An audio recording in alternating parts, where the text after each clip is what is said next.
Toad's Adventures. It was a bright morning in the early part of summer.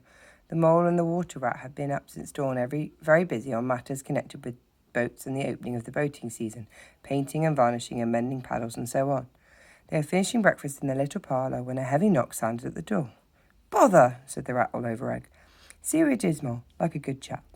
The mole went to attend the summons, and the rat heard him utter a cry of surprise.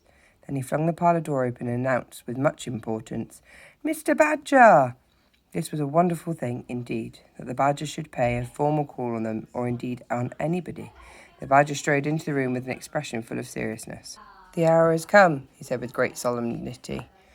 "What hour?" asked the rat uneasily, glancing at the clock on the mantelpiece. "Why, Toad's hour," replied the Badger. "The hour of Toad. I said I would take him in hand as soon as the winter was well over, and I'm going to take him in hand today." "Toad's hour, of course," cried the Mole.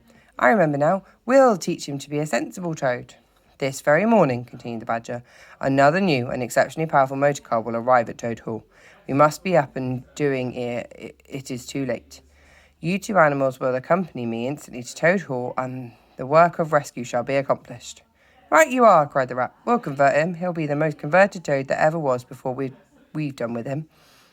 They set off on their mission of mercy and reached Toad Hall to find a shiny new motor car standing in front of the house.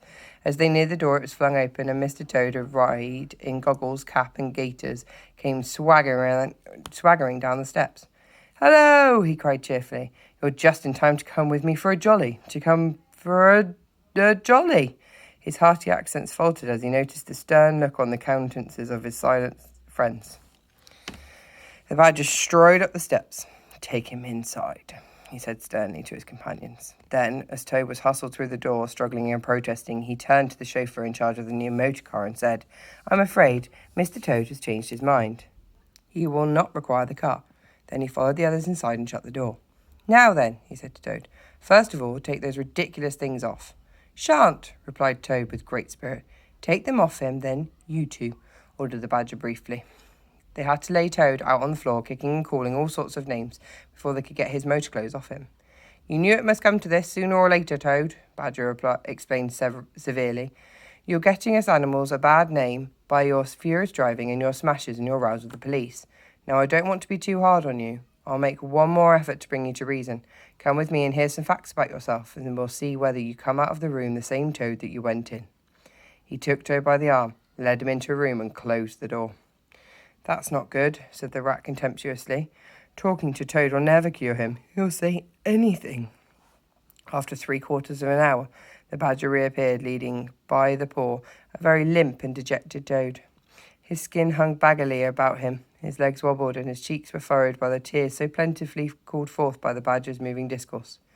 "Sit down, Toad," said the Badger kindly. "My friends, I am pleased to inform you that Toad has at last seen the error of his ways and has undertaken to give up motor cars forever. Now, Toad, I want you solemnly to repeat before your friends here what you omitted to me just now. First, you are sorry for what you've done, and you see the folly of it all now." There was a long, long pause. Toad looked desperately this way, and that. At last, he spoke.